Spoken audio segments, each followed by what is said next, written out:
desta casa mais antiga e assim sucessivamente. Pertencem ao Conselho Espírita de Unificação de Valença e de Rio das Flores as seguintes casas espíritas: Centro Espírita de Valença é por ordem de idade, é assim que a gente não consegue esconder. Aqui não tem como a gente tentar disfarçar. Grupo Espírita de Amor, Humildade e Caridade. Grupo Espírita Fé, Amor e Caridade. Grupo Espírita de Caridade Antônio José da Silva. O Centro Espírita Joana d'Arc. União Municipal Espírita de Valença. Centro Espírita André Luiz, que fica no distrito de Conservatória. O Grupo Espírita Casa do Caminho Irmãos da Boa Vontade. O Grupo Espírita Lar Meimei. O Centro Espírita Ivone Pereira, em Rio das Flores. O Centro Espírita Fonte de Luz, no distrito de Conservatória. O Grupo Espírita Aprendizes do Evangelho e o Grupo Espírita Chico Xavier, que é o mais jovem das casas espíritas de Valença. A Márcia Leal, aqui representando o 24º seu, ela nos relembrará do porquê nós fazemos esse encontro unificado no dia 5 de outubro. E aí nós passamos a palavra a ela. Boa tarde a todos. Boa tarde.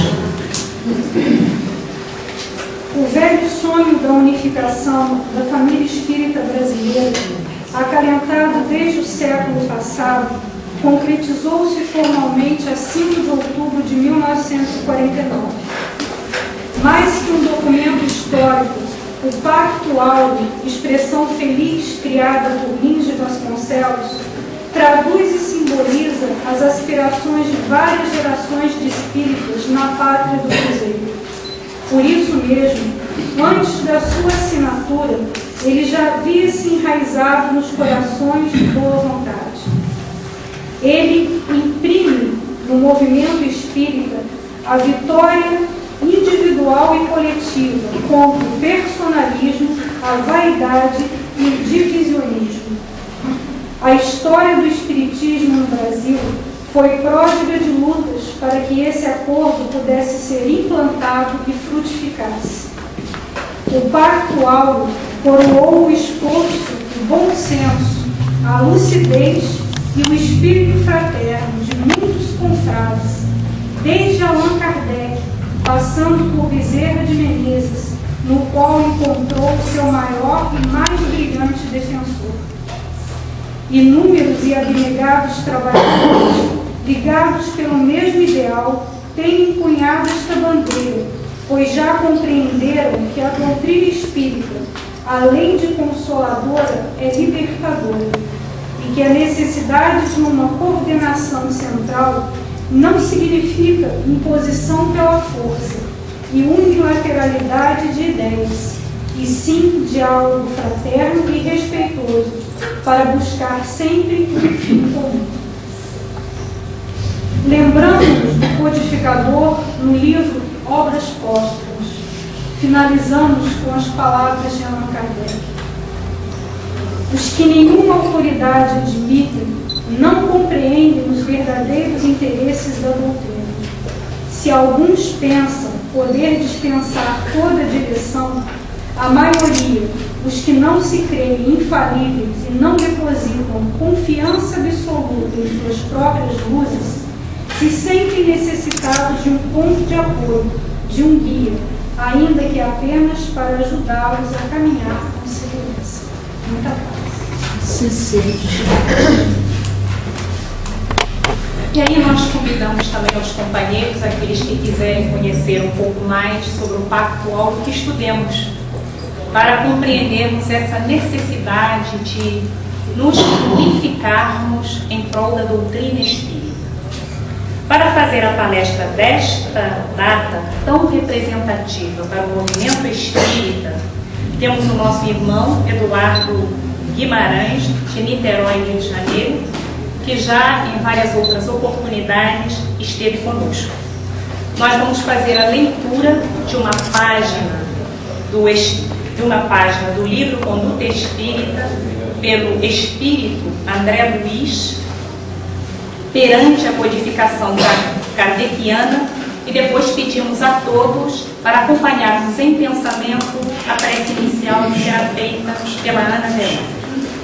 Perante a codificação kardeciana, recordemos constantemente os ensinos insubstituíveis e sempre momentosos que iluminam as páginas da codificação kardeciana, de onde extratamos alguns breves tópicos.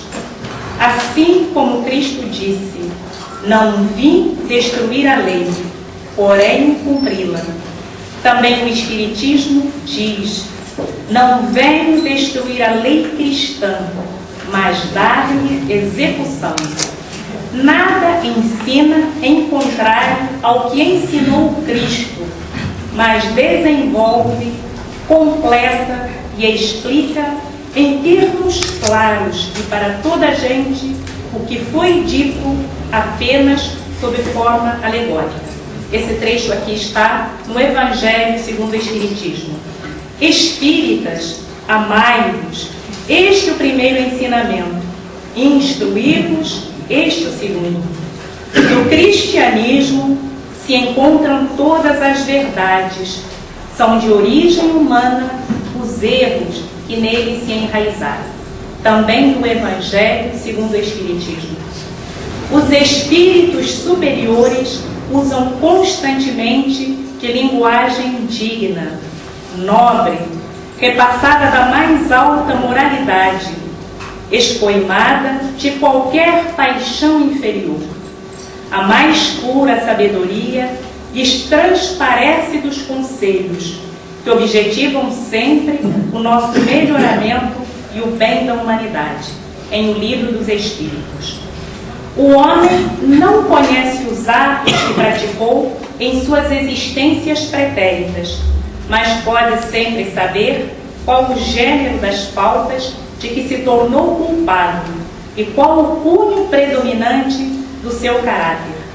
Bastará então julgar do que foi, não pelo que é, sim pelas suas tendências. Também em O Livro dos Espíritos. A lei de Deus é a mesma para todos, porém o mal depende principalmente da vontade que se tenha de o praticar. O bem é sempre o bem, e o mal sempre o mal, qualquer que seja a posição do homem. Diferença só há quanto ao grau de responsabilidade, em O Livro dos Espíritos.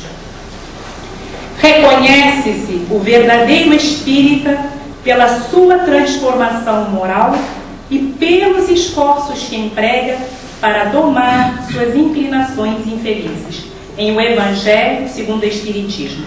E o último trecho: não podendo amar a Deus sem praticar a caridade para com o próximo, todos os deveres do homem se resumem nesta máxima: fora da caridade não há salvação. O Evangelho segundo o Espiritismo medita estas coisas, ocupa-te nelas, para que o teu aproveitamento seja manifesto a todos. Paulo, 1 Timóteo, capítulo 4, 15. Passamos então a orar prece com a Ana Verão.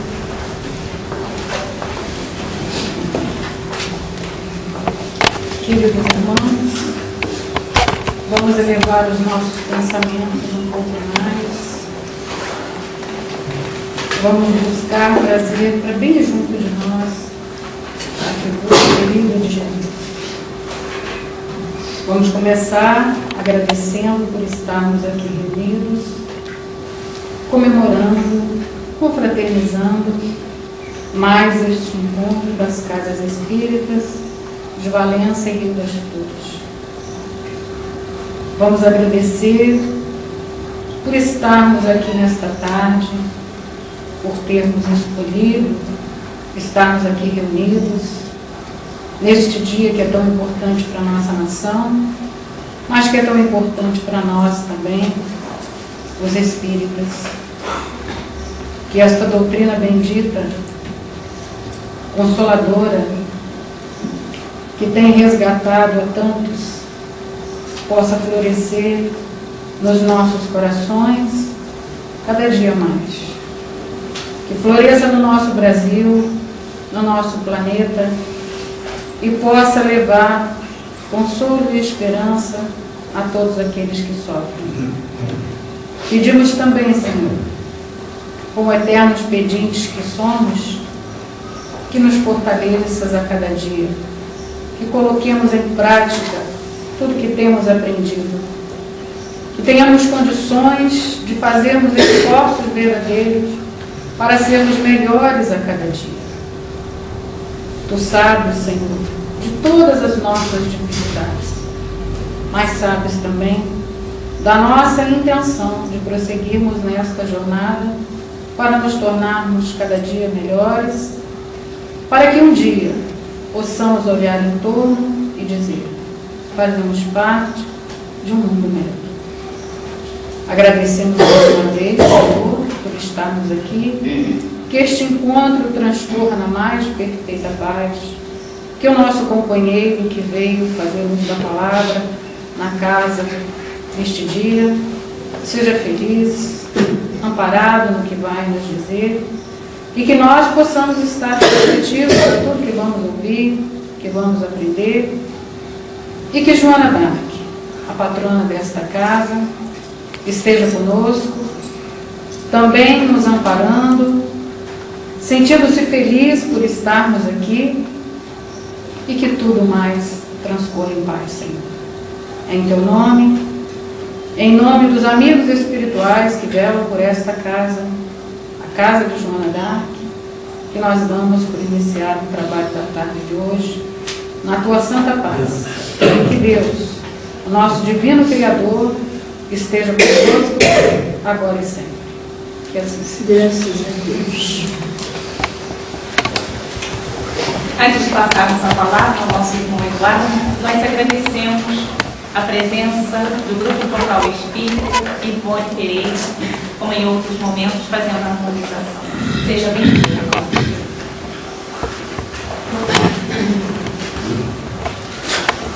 Queridos amigos, uma boa tarde a todos.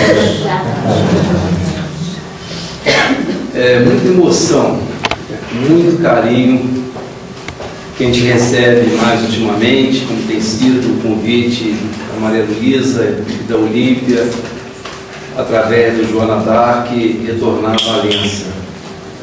Essa cidade me acolhe na tribuna desde o início da década de 80, 82, 83, eu já vinha a Valença fazer palestra espírita. De verdade, eu comecei a falar com 3 anos de idade. Aí, então, por isso já vim aqui. De verdade, não falar isso, vocês vão pensar que eu tenho mais de 50, né? Eu tenho 53, eu sei que não parece. Parece 54. Mas é realmente muito emocionante. Eu cheguei mais cedo aqui em Valença, fui àquela praça principal e fui. O Centro Espírita de Valença estava fechado, mas tinha um portãozinho do lado que hoje funcionou uma zona eleitoral lá. E eu entrei e tudo isso foi me trazendo muita lembrança, né? Lembrança do Biratã, lembrança do Augusto Marques, lembrança de Osmar Ramos. E agora aqui já sentado, eu vi a minha diva entrar nessa casa que me acolheu tanto, né? Com tanto esforço, com tanto carinho. Meus queridos, eu tenho um grande débito com vocês, um grande débito no coração. Ter conhecido essas pessoas, ter tido a oportunidade de aprender tanto, ouvir tanto de vocês, tanto deles. Isso traz em mim um compromisso enorme de eu devolver, nem que seja uma parte pequena disso tudo que eu recebi. Que Deus me abençoe, que os bons espíritos possam mobilizar a minha memória, a minha emoção, a fim de que eu possa voltar hoje para Niterói com a sensação de ter deixado uma vibração boa, uma tarde de recolhimento, uma tarde de meditação espiritual. Que Deus nos abençoe hoje e sempre. Estamos em 2014 comemorando, o movimento espírita no mundo inteiro comemora os 150 anos do Evangelho segundo o Espiritismo.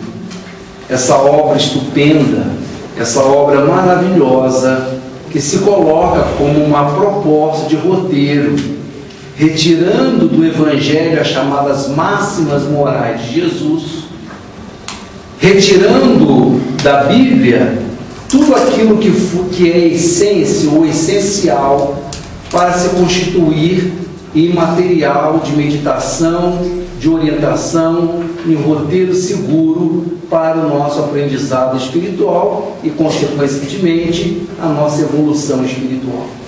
Então, é um ano de festa no nosso movimento espírita. É um ano em que nós pensamos nessa obra extraordinária do Pentateuco kardeciano. E é lá no Evangelho segundo o Espiritismo, no capítulo Sede Perfeitos, e mais exatamente na página O Homem de Bem, que nós vamos tirar as considerações para a tarde de hoje.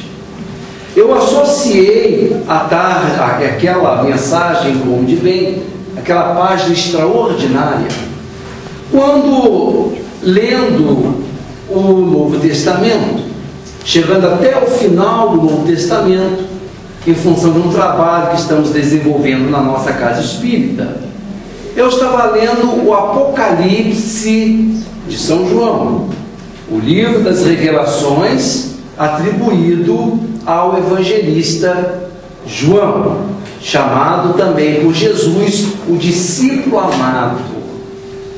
E o Apocalipse, assim como o Evangelho de João é atribuído ao discípulo amado, Jesus também o chamava, a ele e a Tiago, seu irmão, de Boanerges, os filhos do trovão, porque eram dois jovens cheios de arroubos, cheios de entusiasmos, cheios de gana por pregar, por defender a mensagem cristã. De modo que o discípulo amado escreve, além do Evangelho, a Epístola e também o Apocalipse, que nós conhecemos muito pouco. No capítulo 21 do Apocalipse, João diz que teve a sua visão espiritual dilatada. Nos dizeres atuais, nós diríamos que ele experimentou um estado alterado de consciência. E isso fez com que ele tivesse uma visão transcendental, uma visão espiritual. Ele vai dizer que através dessa visão dupla, ele conseguia enxergar um novo mundo, uma nova terra, um novo planeta se aproximar do planeta Terra. A esse novo mundo João chamou a Nova Jerusalém, um mundo perfeito, um mundo feliz, que se aproximava vagarosamente do planeta terreno, da sua Jerusalém humana, da sua Jerusalém física. E nós espíritas podemos bem entender a previsão, a pré-cognição de João, perfeitamente harmonizado com aquilo que os espíritos diriam depois, que vem a ser exatamente a transformação ou a elevação da Terra de um planeta de provas e expiações, e eu diria nem mesmo ao mundo de regeneração. Vamos pular uma etapa e iríamos para um mundo feliz. Então, quem sabe essa Nova Jerusalém, atribuída a João, a questão de 2000 anos atrás, não estava exatamente se referindo à chegada da Terra a esse novo patamar, a esse novo nível espiritual de um mundo feliz. Daí a sua grandeza, a sua beleza. Lá no verso 6 do capítulo 21, João vai dizer que esse mundo era lindo, e esse mundo era exatamente perfeito, porque ele tinha o comprimento, a largura e a altura iguais. Essa nova Jerusalém, esse novo planeta, possuía as 3 dimensões do espaço: o comprimento, a largura e a altura plenamente desenvolvidos, plenamente iguais.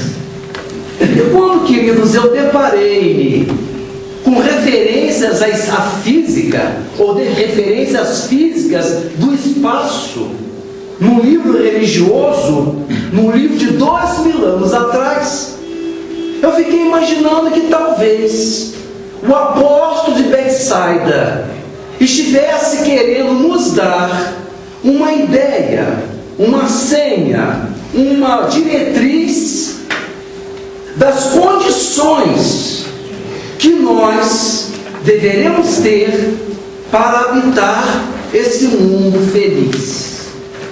Se esse mundo era perfeito, porque possuía as 3 dimensões plenamente desenvolvidas, nós espíritos que desejamos lá habitar, também temos de ter as 3 dimensões desenvolvidas.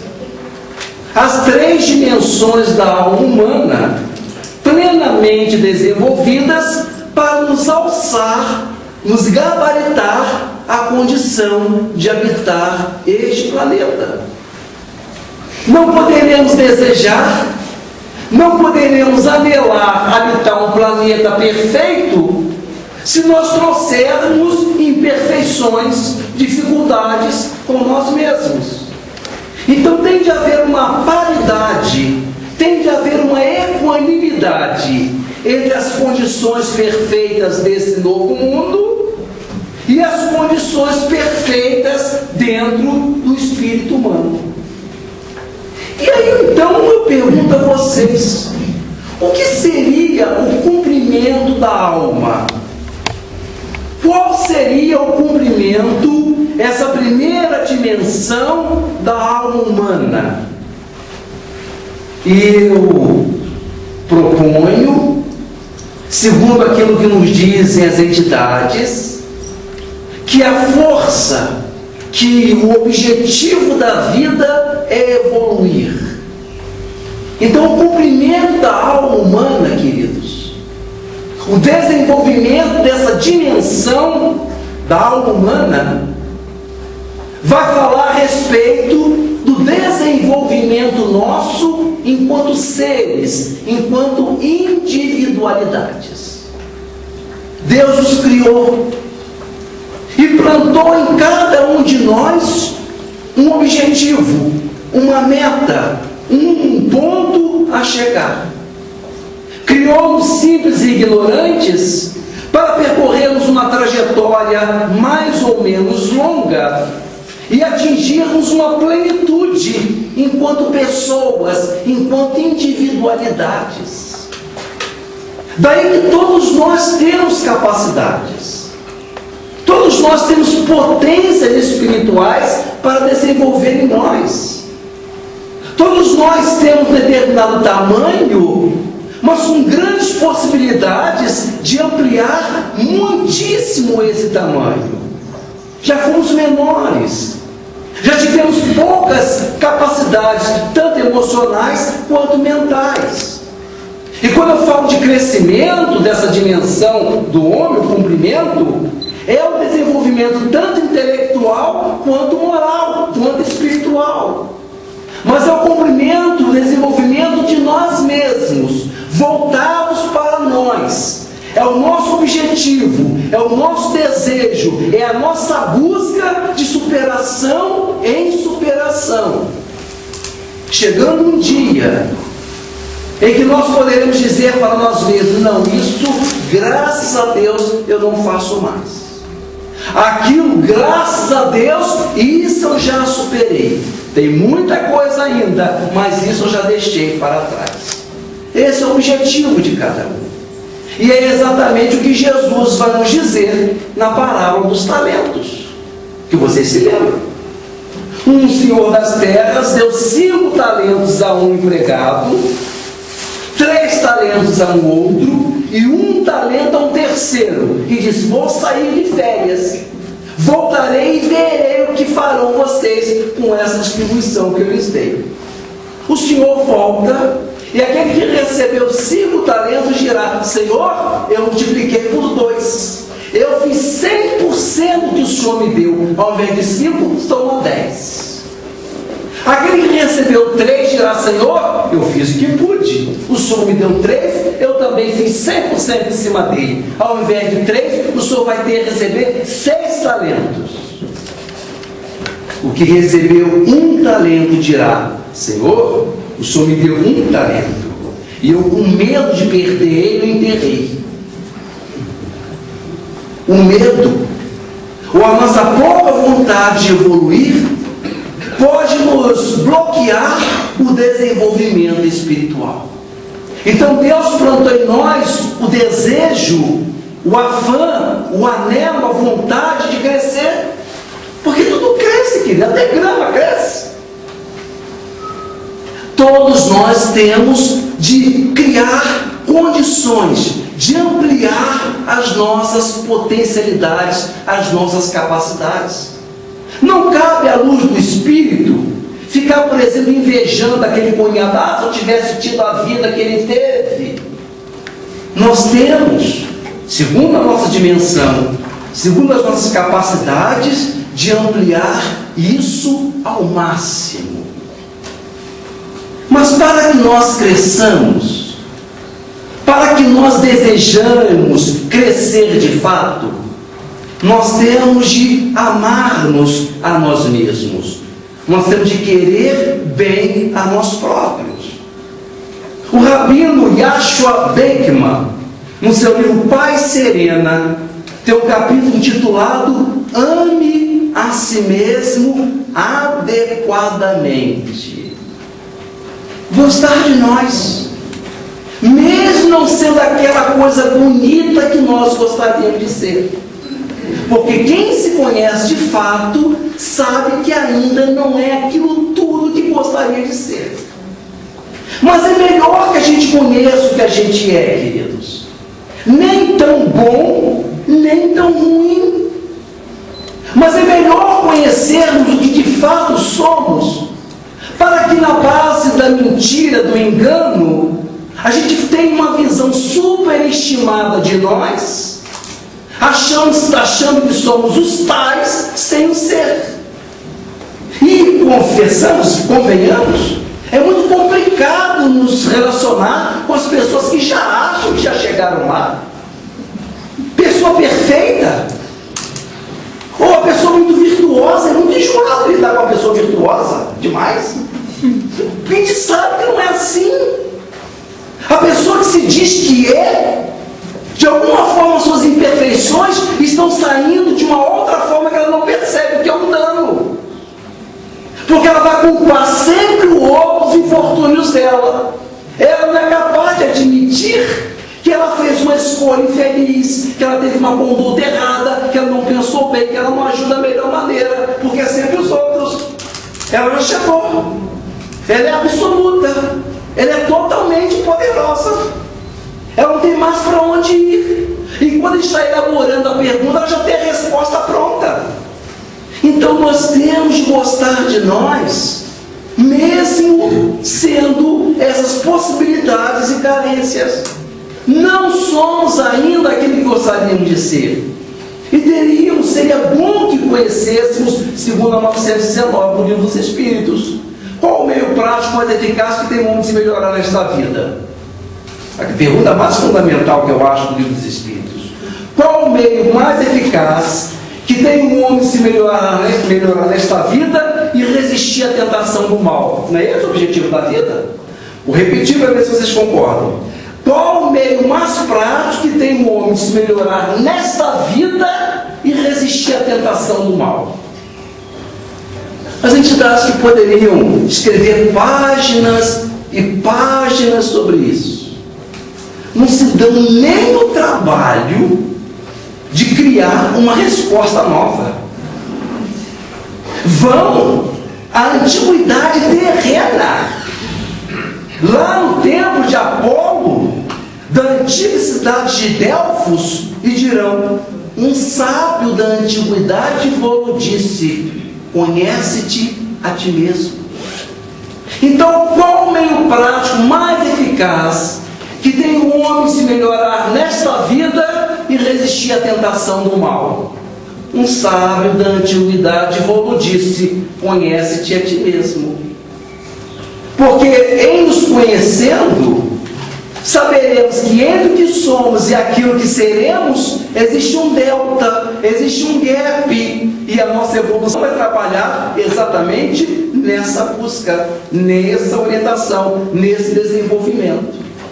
Então, nós não temos todas as capacidades, nós não temos em todas as grandes virtudes em nós ainda, mas teremos de olhar, porque é através dessa percepção do que nos falta é que nós vamos buscar.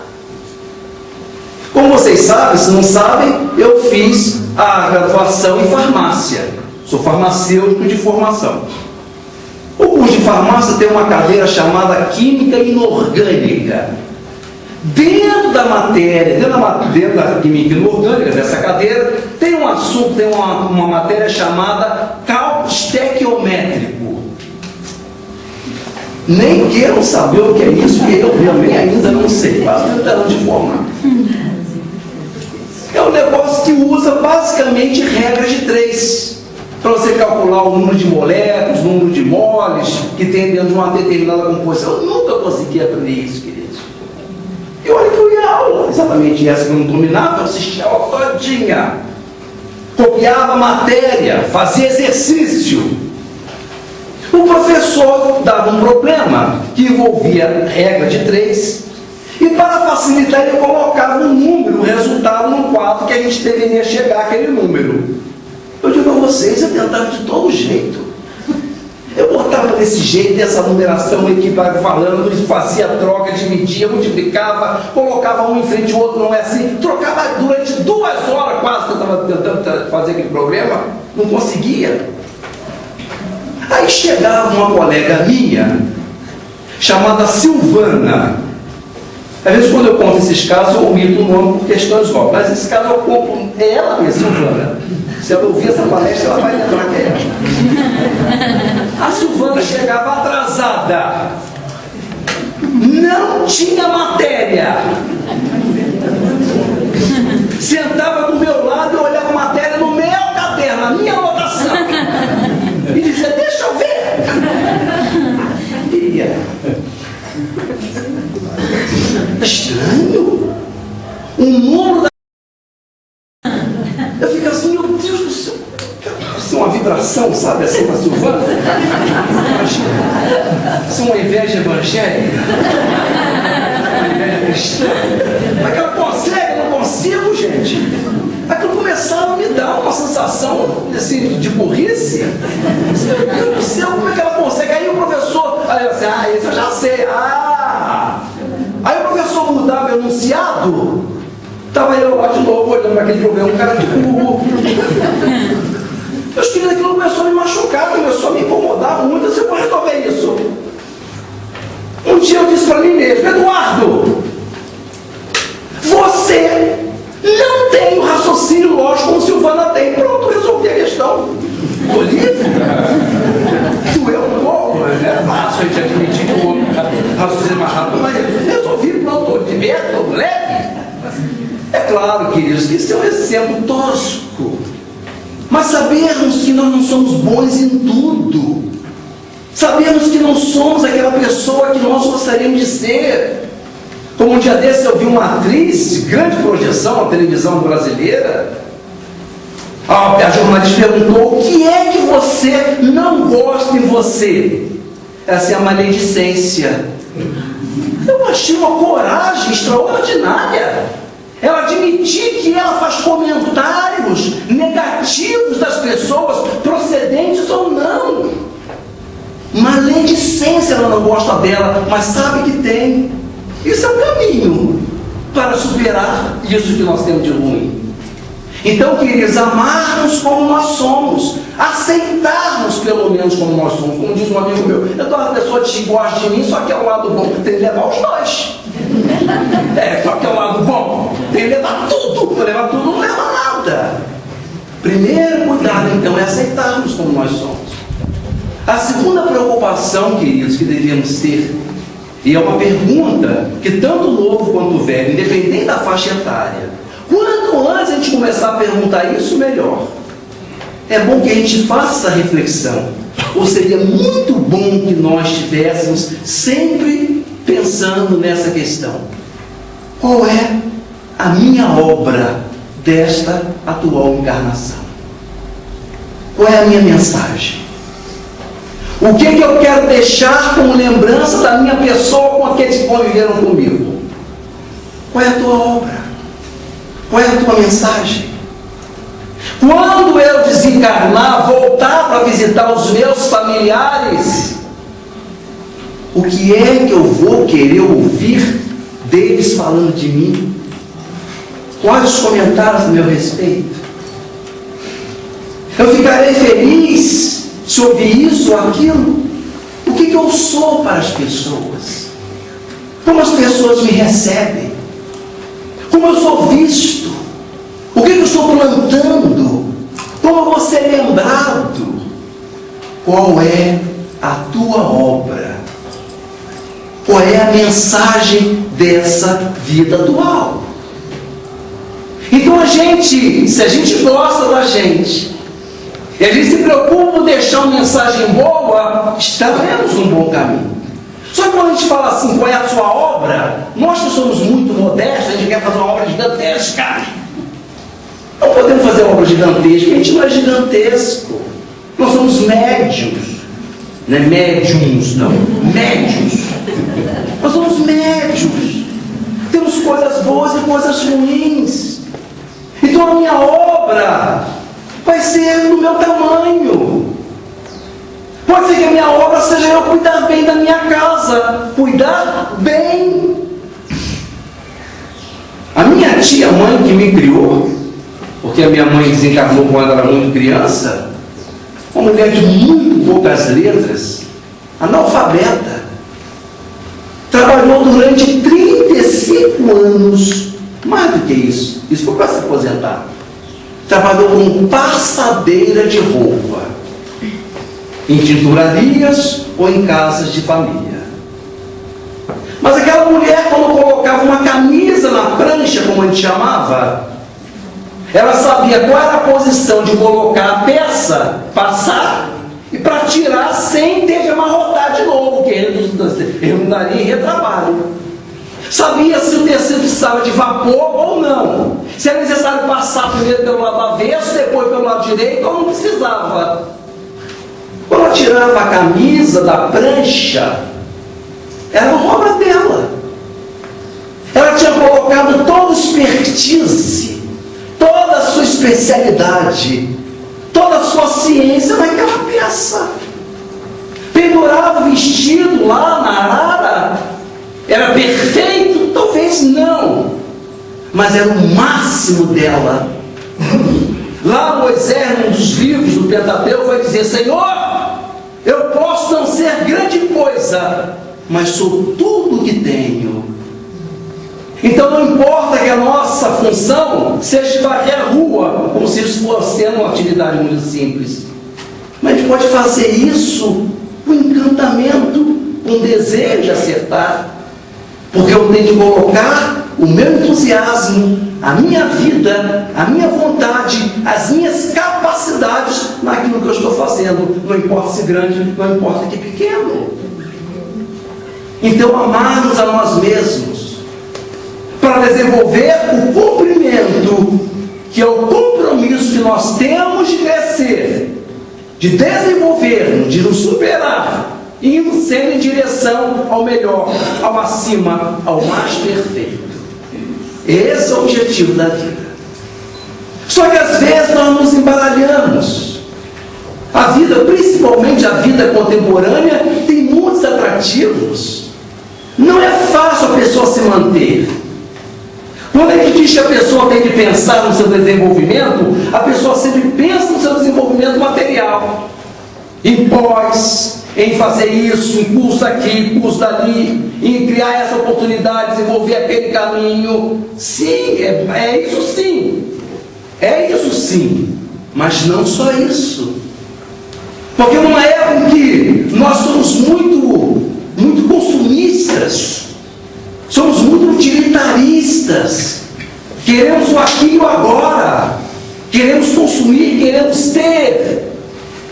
Seria bom que nós fôssemos capazes, espíritas, de estabelecer diferenças básicas. Por exemplo, a diferença entre o que é novo e o que é novidade. Já pensaram nisso? Diferença entre o que é novo e o que é novidade. A doutrina espírita, queridos, é uma coisa nova, porque ela refez um conceito de vida. Ela estabeleceu um novo paradigma de observar a realidade. A doutrina espírita acrescentou uma nova visão do mundo.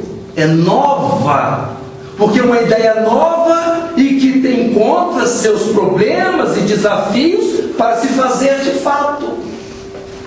Novidade é moda, queridos. Novidade é aquilo que aparece de verão para verão e cria necessidade na gente. A indústria da moda coloca uma fitinha dourada na sandália. A pessoa já não consegue ficar em paz enquanto não tiver aquela bendita, aquela sandália com aquela fitinha maldita. Gera expectativa. Enquanto a pessoa não compra a sandalinha, não fica feliz. Vai juntando, estou quase conseguindo. E quando está conseguindo, está triste. Acho que na época eu fazia ginástica no colégio. Eu ia para a aula de ginástica, que era assim que a gente chamava, na educação física, ginástica. Eu usava nos meus pés um negócio chamado conga.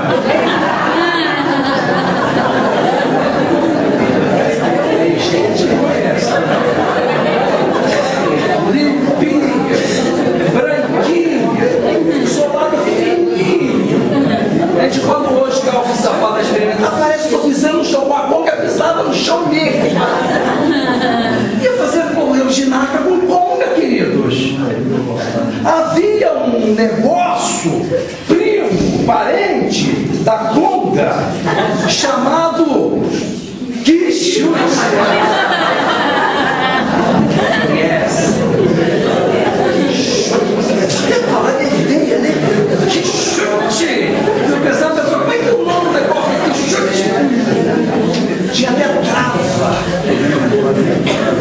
Meus filhos, nessa época, a coisa tinha valor porque estava nos meus pés.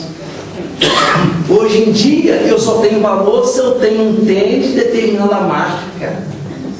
Se o meu colega vai lá em casa, na minha casa, se aprontar comigo para uma balada, e ele vai ver qual é a marca do tênis que eu vou calçar. Existe uma inversão de prosperidade, noção de prosperidade. Nada de errado em querer usar. Ah, você não gosta de roupa de marca? Gosto.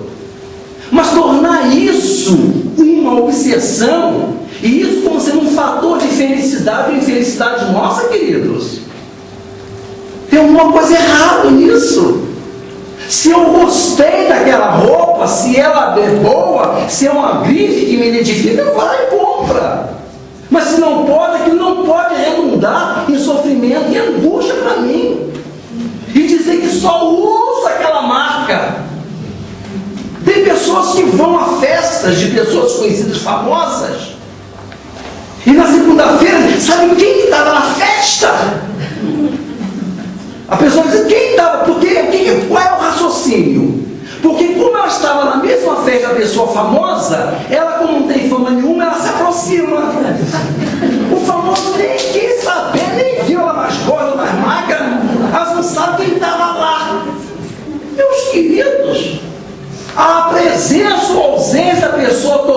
essa festa melhor ou pior, sim. Por quê? Porque a pessoa ficou a festa inteira catando uma oportunidade de falar com o famoso que não deixou. Foi para casa e aproveitar a festa. Estragou a oportunidade de se alegrar, de sorrir, de brincar. Então nós temos de ter esse cuidado entre o que é novo e o que é novidade. Entre o que é essencial e o que é importante. Essencial, irmãos, é tudo que eu posso desenvolver em mim independente de ninguém. Bondade, religiosidade, espiritualidade, sexualidade, amorosidade. É essencial.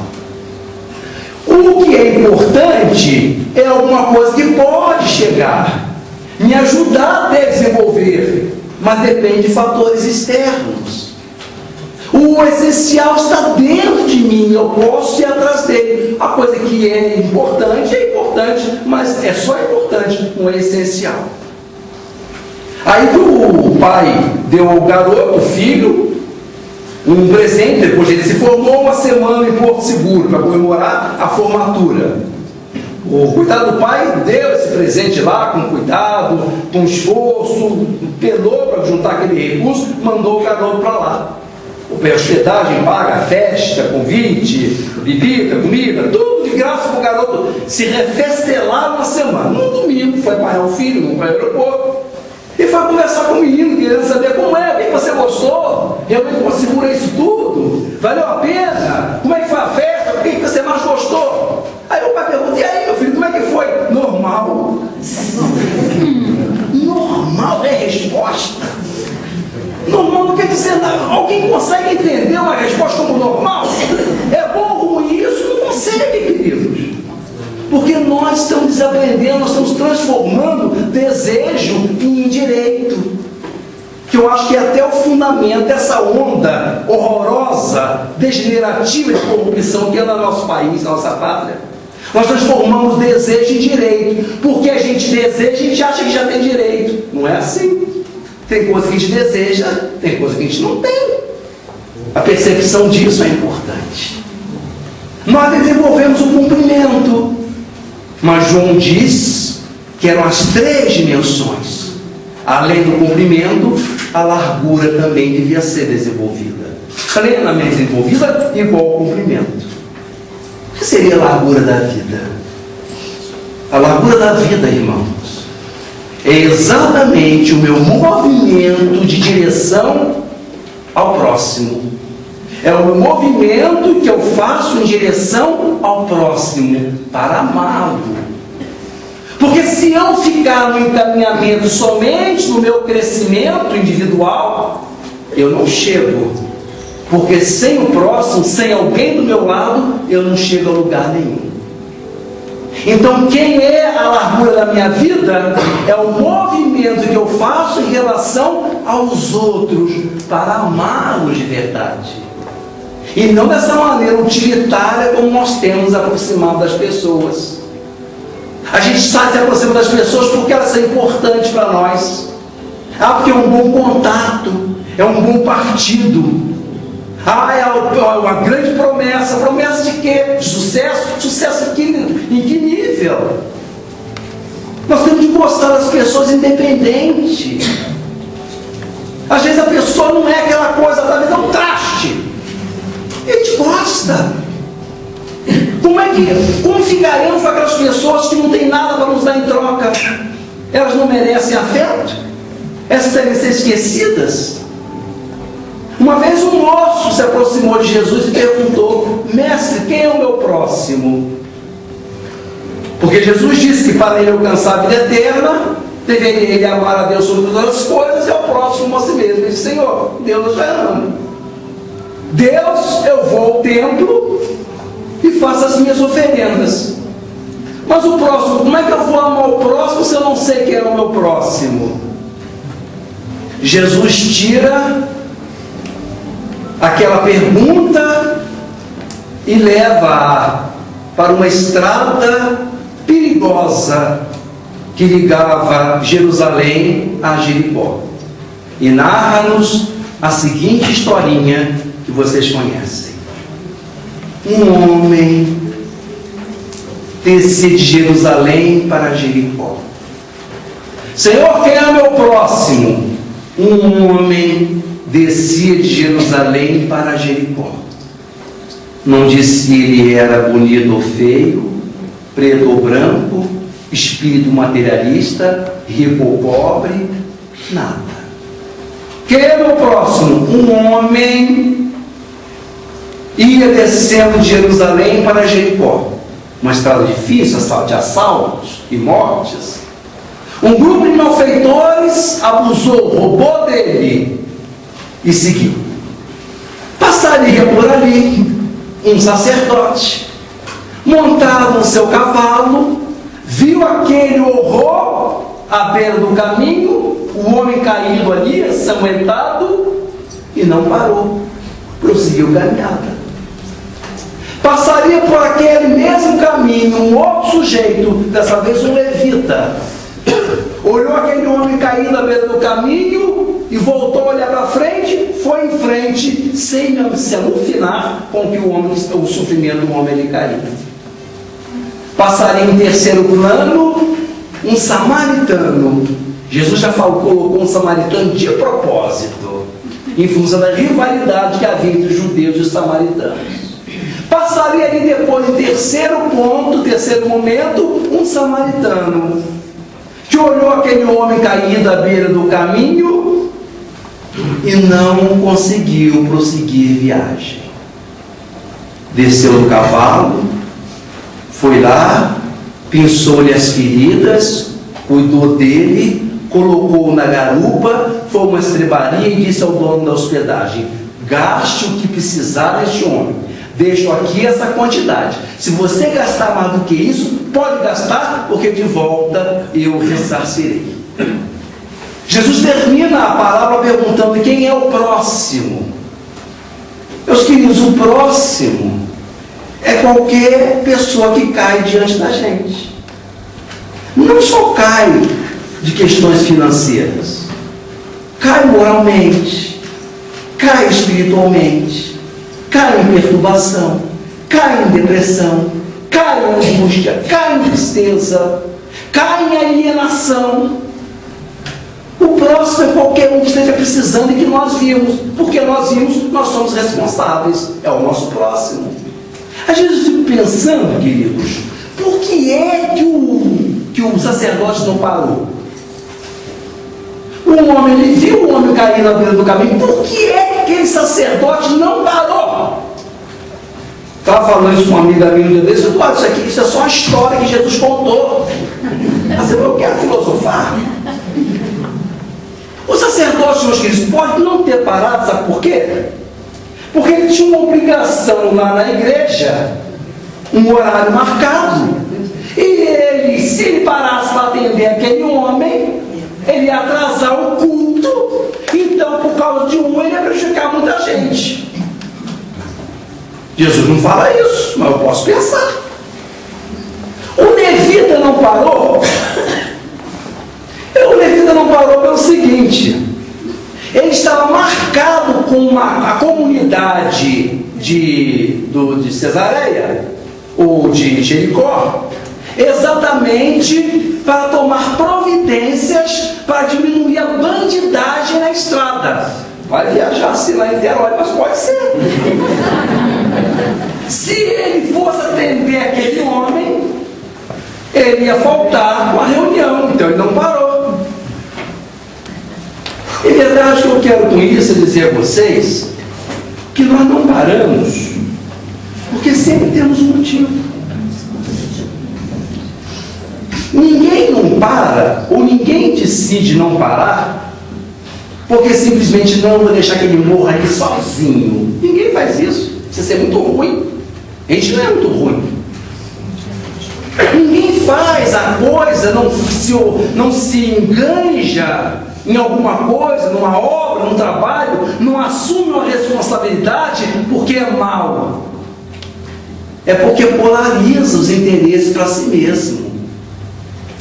Se a gente cuida de uma tarefa, se a gente assume essa responsabilidade na casa, se a gente assume esse determinado trabalho, vai prejudicar a minha dedicação nesse curso, naquele empreendimento, naquela tarefa. Então não posso agora. E nunca pode. Nunca a gente pode. Jesus termina essa parábola bendizendo aquele homem. Porque enquanto que os dois primeiros pensou consigo, se eu parar para atender esse homem, o que vai ser do meu dia? Não é assim? Vai tudo por água abaixo, o planejamento. Não é assim? São essas nossas palavras, coerentes, razoáveis, mas sem fundamento espiritual. Porque o terceiro homem, o samaritano, ele pensou um pouco diferente da gente. Ele olhou aquele homem à beira do caminho e pensou consigo: se eu não parar e fazer alguma coisa por ele, o que vai ser dele? Se ninguém parar. E assim divide a humanidade, né, queridos? A humanidade se divide nesses dois grandes grupos. Há aquele grupo gigantesco que, diante de um desafio, de um compromisso, de um convite, de uma proposta, pequena que seja, quando houve o convite, a pessoa diz: por que eu? Por que eu? A gente vê às vezes um pedinte, um garoto, uma criança no sinal de trânsito fazendo um pedido, a gente quer ter a mãe dessa criança, não é assim? Quer ter o prefeito dessa cidade, porque eu. Esse é um grupo, mas uma grande maioria, uma grande parte da nossa sociedade, mas por que eu? Tem tanta gente na casa espírita, entendeu? Por que não fulano, ciclano, beltrano, arranja gente para trabalhar? Por que tem que ser eu?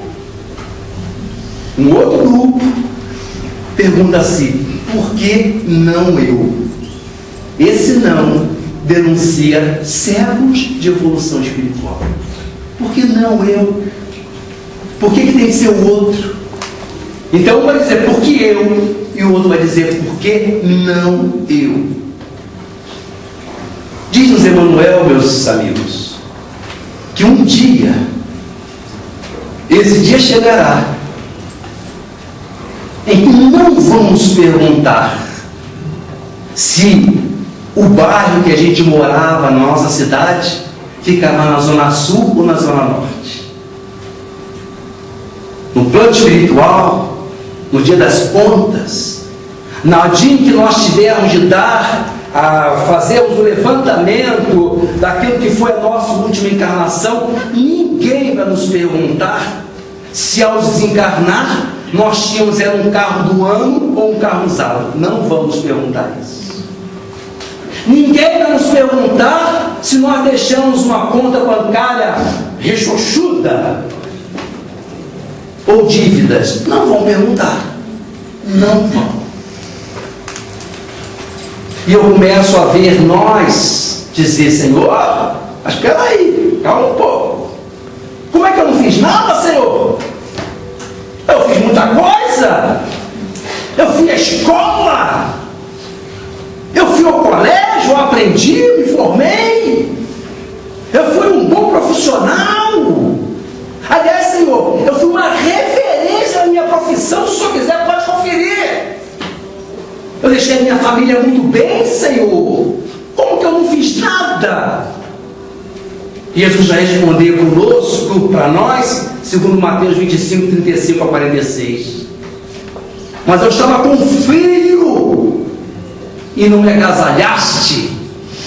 Eu estava com sede, não me deste de beber. Eu estava na prisão e não foste me visitar. Eu estava no hospital e não foste me ver. Eu tive fome e não me deste o que comer. Ora, Senhor, quando é que aconteceu tudo isso com o Senhor e não fizemos nada? Todas as vezes que deixaste de fazer isso a um dos meus pequeninos, a mim mesmo tu deixaste de fazer. Esse dia chegará, queridos. Nós não chegaremos a lugar nenhum sem o concurso, sem a participação, sem a colaboração do próximo. Michel Prost, pensador católico, diria: procurei a minha alma e ela se afastou de mim. Procurei o meu Senhor, meu Deus, e não pude encontrá-lo. procurei o meu próximo e encontrei os três. Porque o outro é um caminho que nós ainda vamos descobrir e se constitui a largura da alma humana. Mas são três dimensões, lembram-se? Eu não posso ser somente grande. Eu não posso ser somente bom. Vale? Se nós estivéssemos lá, bom seria, não? Mas não é ainda o patamar escolhido. Temos de ir além. Temos de ir além, porque existe uma dimensão que é a dimensão da altura.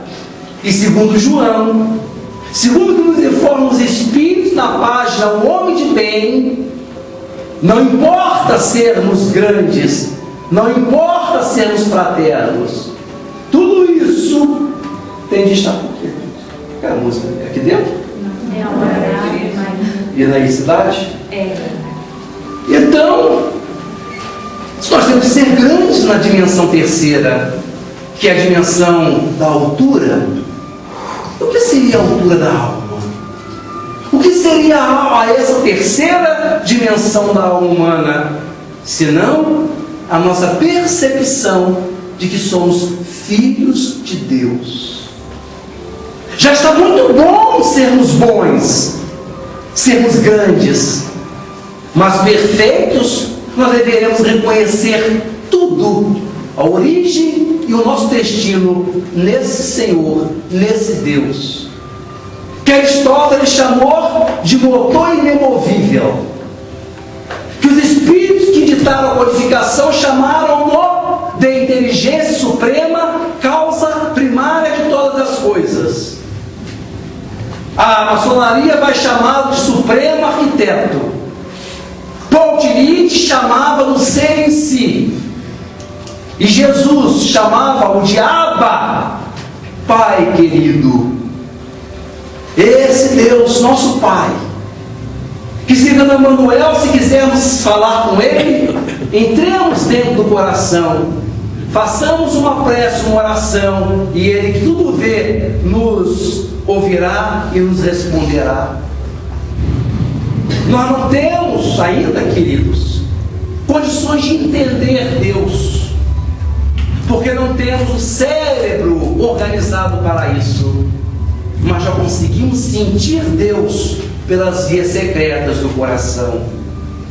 Então a terceira dimensão da alma, a altura, é a nossa percepção dessa dimensão teológica, que é a percepção de Deus na nossa vida, desse Pai amoroso, que vem nos falar que estamos recebendo de braços abertos. Se vocês se lembram da parábola do filho pródigo, o garoto que saiu pelo mundo a aplicar, fazer poucas e boas, quando ele decide voltar, queridos, ele não chega nem à casa.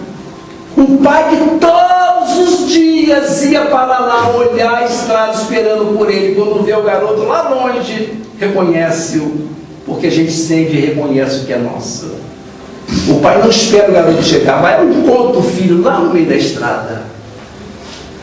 O menino diz: Senhor, pai, não sou digno de ser tratado como seu filho, deixa ser um empregado. O pai não queria saber de nada, deu-lhe muitos beijos porque ele voltou.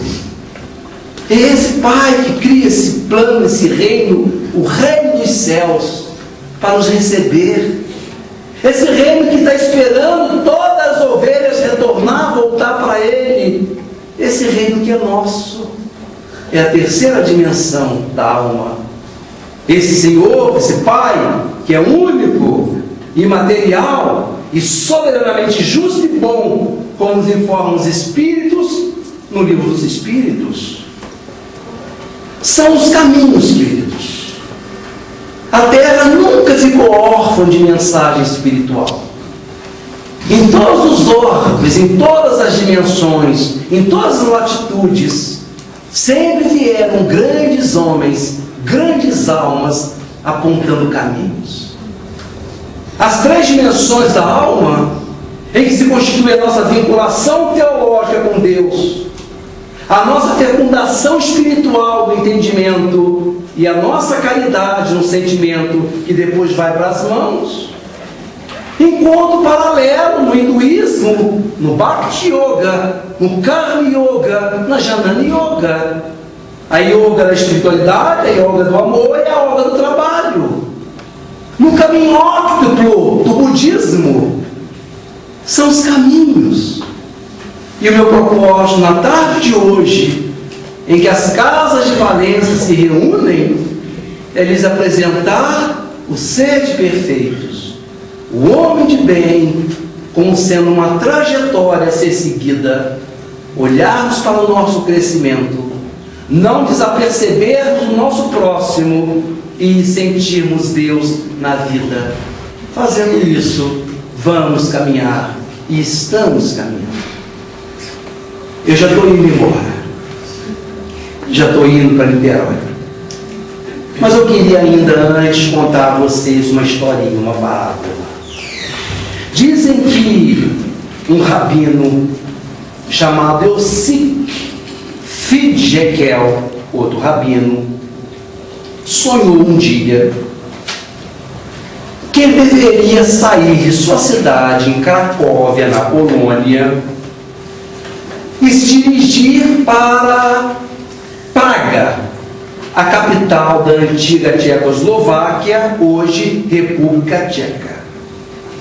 Localizar uma ponte que dava para o Castelo do Rei, e debaixo dessa ponte ele cavar e encontrar um grande tesouro. Um tesouro de tão rico, de tão grande, que poria fim aos seus problemas financeiros. Yossi Fidjekel sonhou isso a primeira vez. No dia seguinte se riu do sonho e disse: que tolice, que coisa maluca. A gente pensa em cada coisa. E passados alguns dias, eis que o mesmo sonho vem a ele. Ele deveria sair de Cracóvia, na Polônia, e a Tchecoslováquia, a República Tcheca, e lá debaixo da ponte, que dava para o castelo, achar um tesouro. Ele acorda de manhã e diz: mas que tolice, que perturbação. Como é que eu vou fazer um negócio desse por causa de um sonho maluco? Sonhou a terceira vez. Aí foi. Juntou alguns recursos, algum dinheiro e foi para Praga, na Tchecoslováquia. Quando chegou, localizou a ponte, mas se frustrou. Porque a bendita ponte era exatamente de noite vigiada por uma milícia de soldados do rei. Exatamente a ponte tinha uma guarda que se revezava ao longo do dia e da noite, de modo que ela estava sempre guardada. Eu sei que o rabino, filho de Jequel, o outro rabino, ficou ali sem saber o que fazer, esperando uma brecha para dar uma olhada, e nada, os guardas não saíam. Foi ficando ali esperando uma oportunidade, alguma brecha, algumas possibilidades, e nada.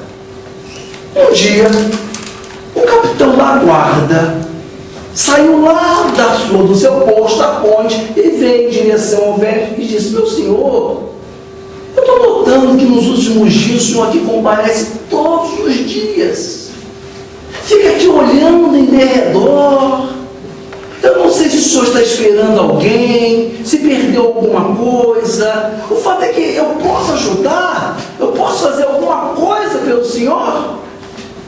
Eu sei que filho de Jequel achou aquilo tão amoroso, tão delicado do moço. A abordagem foi tão fraterna que ele se abriu e contou, falou a verdade. Olha, o que acontece é o seguinte: eu já sonhei 3 vezes esse sonho maluco, que eu deveria cavar a ponte, porque debaixo dela tem um tesouro. E aí então eu vim de lá aqui para fazer isso. O soldado estava ouvindo aquilo, começou a abrir um sorriso, estourou uma gargalhada e disse: ah, meu Deus do céu, eu não acredito que o senhor com essa idade não descobriu essa bobagem de sonho. Como é que o senhor me faz isso, meu bom velho? O senhor deixa o conforto da tua casa na Polônia com essa viagem longa, gasta dinheiro por causa de um sonho. Meu velho, por favor, deu de rir o capitão. E eu sei que estava até meio sem graça. O rapaz ria. Disse: olha, eu vou falar uma coisa do senhor. Se eu fosse um homem bobo, se eu fosse um homem de acreditar em sonhos, eu fazia a mesma coisa que o senhor fez, só que em sentido contrário. Imagina o senhor que um dia eu sonhei que eu deveria deixar o meu posto na guarda, fazer uma viagem até Cracóvia, na Polônia, e lá no gueto procurar um tal de Eusique Jequel, porque atrás do fogão dele tem uma parede grossa, e dentro dessa parede grossa tem um tesouro enorme. Imagina se eu fosse fazer isso. Eu ia ao gueto de Cracóvia, ia matar metade do gueto e metade é o Eusique. Depois, Jequel, filho de Jequel, eu ia matar a outra metade. Eu sei que filho de Jequel mata o gueto inteiro. Imagina, e deu de rir. O que fez o nosso judeu? Voltou devagarinho para casa, arrastou o fogão, querido, deu caretada na parede e encontrou o tesouro. O tesouro estava exatamente atrás do ambiente mais quente da sua casa, o local onde ficava o fogão, na parede exatamente atrás do fogão, e ficou rico. Nunca mais teve necessidade alguma. Essa parábola nos traz uma mensagem interessante que merece aqui ser referida, queridos. É que, de maneira geral, aquilo que realmente torna a vida essencial para nós está muito mais próxima de nós do que a gente possa imaginar.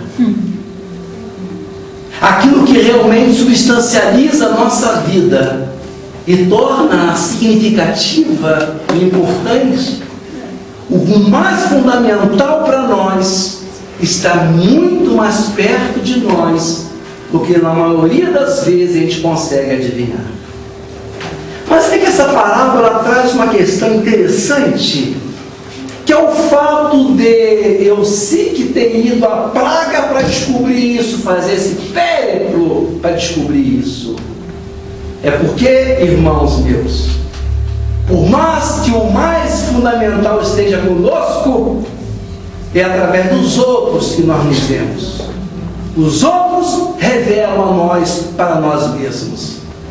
Nós sozinhos não conseguimos nos ver.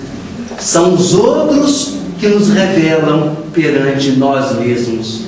Então precisamos sim, nesse caminhar, nessa trajetória, fazer esse périplo em volta, em torno de nós, para voltarmos a nós. Mas voltamos a nós com um olhar revelador do outro, que nos fez ver melhor do que nós somos. Essa é a mensagem que eu gostaria de deixar com vocês.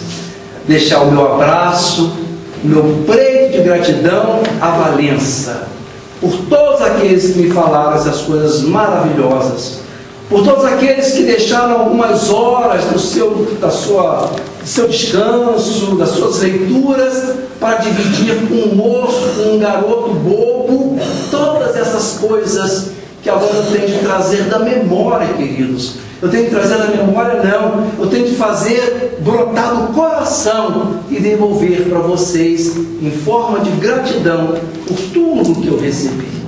Não sei se me lembro ainda, mas eu acho que vai no meio-dia de primavera, no meio-dia de fim de primavera, tive um sonho como uma fotografia. Vi Jesus Cristo descer à terra, veio pela encosta de um monte, tornava outra vez menino, a brincar e a rolar pela relva, a colher flores para as deitar fora e a rir de modo a ouvir-se de longe. Tinha fugido do céu, era nosso mas para fingir de segunda pessoa da Trindade. Um dia que Deus estava a dormir, o Espírito Santo andava a voar, ele foi a caixa dos milagres e roubou 3. Com o primeiro, fez com que ninguém soubesse que ele tinha fugido. Com o segundo, fez-se eternamente humano e menino. Com o terceiro, fez um Cristo eternamente pregado na cruz. Depois fugiu para o sol e desceu no primeiro raio que apanhou. Hoje ele vive na minha aldeia. É uma criança bonita, de riso natural, limpa o nariz com o braço direito, chapinha nas poças d'água, atira pedras nos burros, colhe frutas dos pomares, e porque sabe que elas não gostam, mas que toda a gente acha graça, corre atrás das raparigas que vão em rancho pelas estradas com as bilhas das cabeças e levanta-lhes as saias. A mim ensinou-me tudo. Ensinou-me a olhar para as coisas.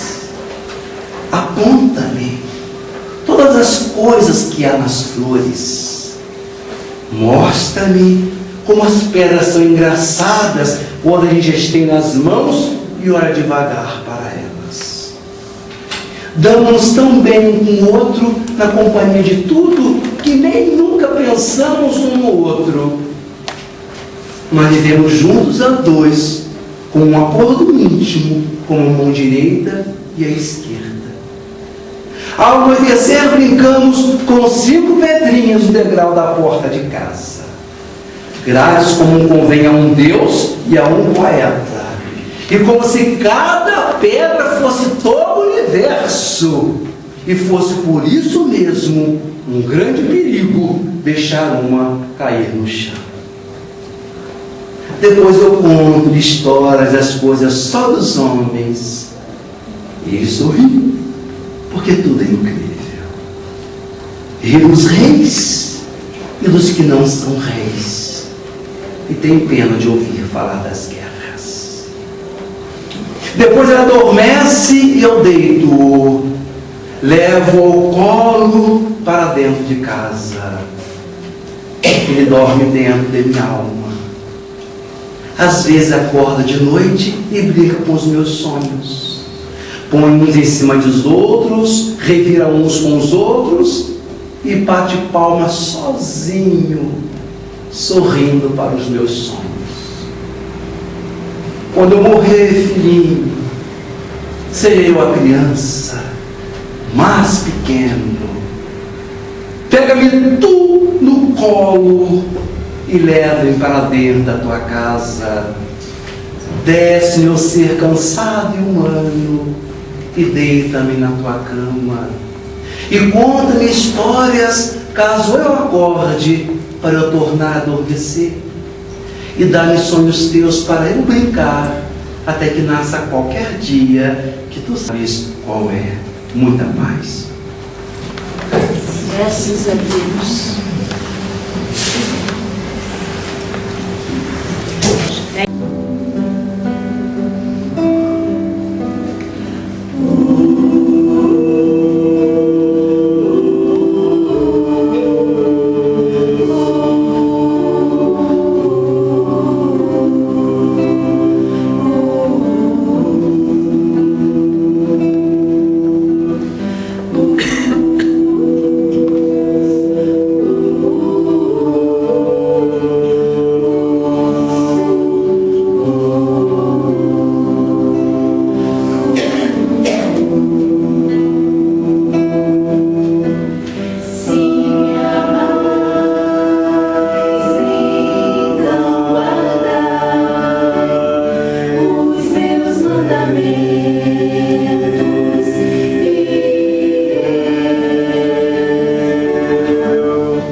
Aqui estamos no encerramento desta reunião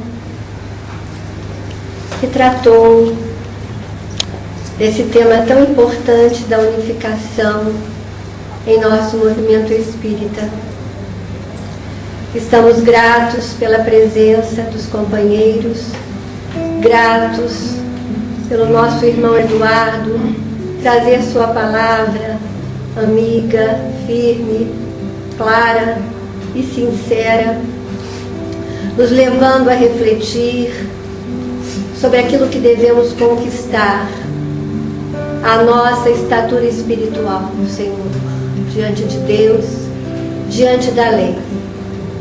Muito obrigada pela oportunidade santa que se fez e que ela se renove todos os dias em nossos corações, em nossas mentes, que possamos estar dispostos a esse crescimento, a essa expansão, a querermos realmente ser coerdeiros.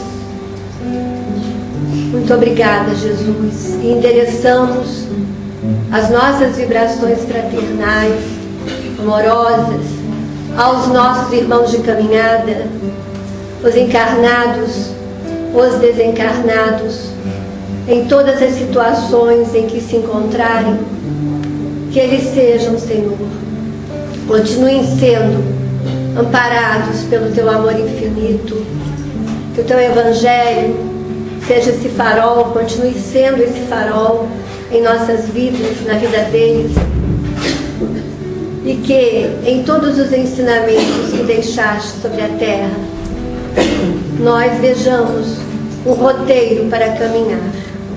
Ampara-nos, Senhor, nos nossos esforços de crescimento, um crescimento que nos faz muitas vezes sofrer, mas que vai fazer com certeza com que nos elevemos até onde estás, Senhor. Que o Eduardo possa voltar para Niterói com a mesma paz, com a mesma alegria com que veio ter conosco. Que todos os companheiros de todas as casas aqui reunidos, aqueles que não puderam vir, sejam também envolvidos no teu bálsamo de amor.